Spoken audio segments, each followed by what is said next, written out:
Alright, so today I'm going to be installing this dual core radiator with dual electric fans. I have the electric fans already connected on here, and since this is an automatic, I have to have a transmission cooler, which I also purchased. This was like $39 at O'Reilly's, and it came with all the hardware needed. I already have the wiring from a previous electric fan install already ran in there. I have the crank fan on now, so I will take all that off and show you how to do it all. So let's get started.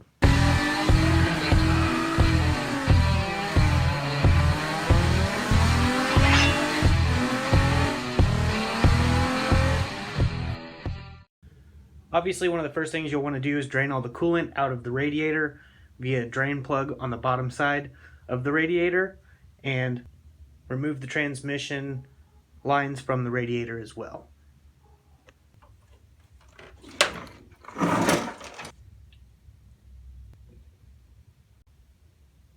Alright, I'm going to start by removing the crank fan.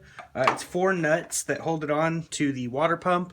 Just use a 10mm wrench and break it loose. This can kind of be difficult at times, and sometimes it requires 2 wrenches.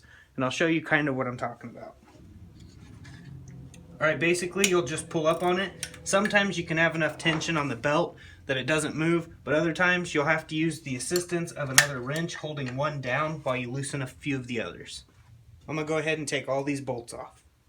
Alright, once you get all the bolts off, then you'll go ahead and you'll just remove the fan. Sometimes there's a fan shroud in the way. You'll have to remove that at the same time as removing the fan. Now that you've drained all the coolant out, you're going to want to take the hose from the lower half off. Just tuck it up out of the way so it's not leaking coolant out. Also, this is a good time to inspect your hoses and make sure they're good. As you can see, these are the 2 hoses that run to the transmission and to the radiator to cool the transmission. We have the external transmission cooler, so we're going to disconnect these into a separate drain pan, and I'll get started doing that.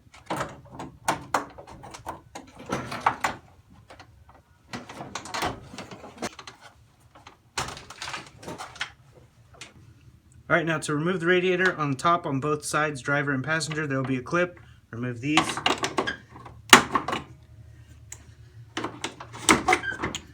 And the radiator falls forward. Now you'll be able to lift it out.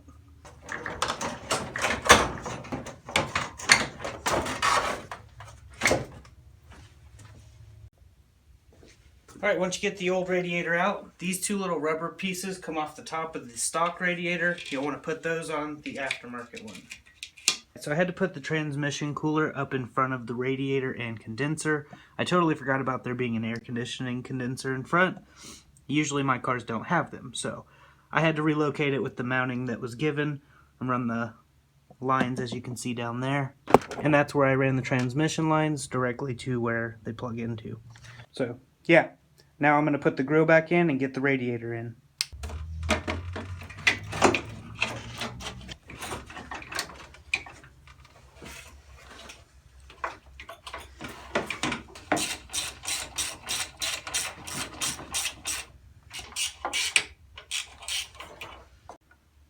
Alright, got the radiator back in, got the fan wiring ran, overflow tank, but I need a little bit longer hose.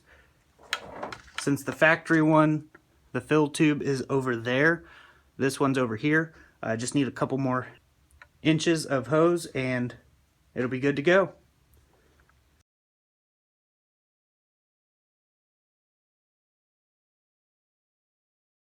I got the fans wired into the existing wiring I already had for an electric fan before. I will have a separate video on how to use a coolant sensor and install one in a vehicle that doesn't have one from the factory. That video will be coming soon. Topped the coolant off, got the new hose on, made sure all the hoses were tightened. So now it's basically ready for Casey to turn the key forward and see if the fans come on.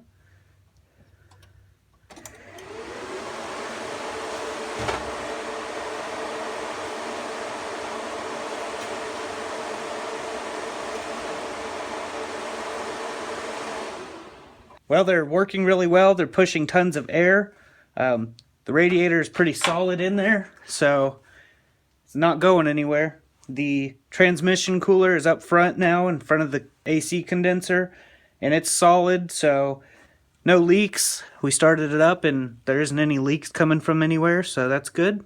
I guess that's basically it for this install, but definitely be staying tuned for more videos because we will have more videos coming. I'm trying to work more on the performance aspect now that we got most of the aesthetics done, and this will be a show car and a track car, so I'm trying to just do the best of both worlds.